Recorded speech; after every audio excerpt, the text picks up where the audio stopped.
Hey everyone, Joe Marmerstein here, bringing you a quick analysis of this double game point finish from the 2024 D1 College National Championships. In this pool play game, we see the top two seeds in the pool battling for the number one spot and a potential bye into quarters. Colorado receives the pull and shows a pretty typical side stack look, with two cutters isolated. The pull coverage from the slow mark effectively stops the initiation look to the outside, but Wells has a chance to hit the second cutter in the middle of the field. Instead, he looks to his reset early. Unfortunately for Colorado, this is emblematic of what we see from them throughout this possession, as loose marks and handler sags stifle their ability to connect with throws downfield. On this possession, you'll see Colorado take 4 passes between their handlers, Wells, and Buchholz before connecting with a cutter downfield. After that cutter throws a reset, it's another 6 throws before a second cutter touches the disc, and another 3 throws before a third cutter gets a touch. Now, as Buchholz hits Wells in the middle of the field with power position, you can see Minfink time a deep cut to that throw. However, Wells instead hits the quick break to Tapper on the near sideline. At this point, Minfink is not necessarily too deep for this huck look, but the margin is certainly slimmer than it was at the start of his cut.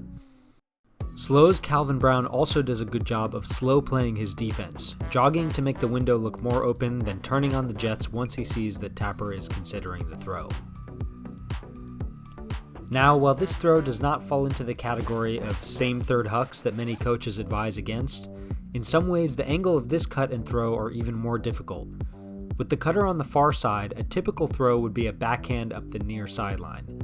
However, the flick force makes the throw into a forehand huck back across the field, and Tapper puts just a little bit too much air under it, giving Brown a chance to catch up and get the pressure D. In retrospect, the outside-in edge of the disc gives Minfink the perfect angle to box out Brown and make an easy catch for the game winner. But the presence of the defender causes him to misread the disc slightly, attempting to go up early before realizing his mistake and trying, unsuccessfully, to make the second effort grab. After the turnover, SLO shows a classic 3-2 split stack look. With the Colorado defenders all playing pretty honest, you can see how open the middle of the field is for SLO to attack. Given this setup, I'd love to see Colorado be more aggressive defensively to force SLO into small spaces. Perhaps a no around mark with a handler sag, or a bracket to help in the middle of the field. As Whalen initiates his cut, the SLO cutters on the left side recognize his shape and preemptively start clearing out. SLO are able to hit their initiation and a continuation before eventually finding Lou on the swing. At this point, we can see a difference in the defensive game plans of the two teams. While SLO was playing loose marks and handler sags to make downfield throws difficult, Colorado is playing tight on the resets, hoping to create pressure there. However, the result is that the middle of the field is wide open for SLO, and the extra reset pressure never ends up mattering as Lou steps out for an easy backhand huck for the winner.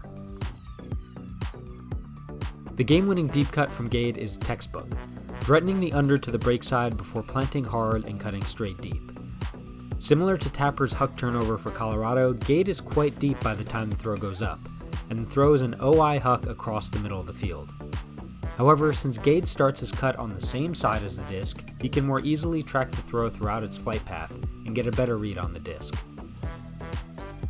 In the end, the Colorado defender isn't able to close the gap in the same way Brown did earlier, and it's an easy clap catch for SLO to seal the win. What a throw from Kyle Lou, and Cal Poly SLO takes it on Universe. They win 15-14, break in to win.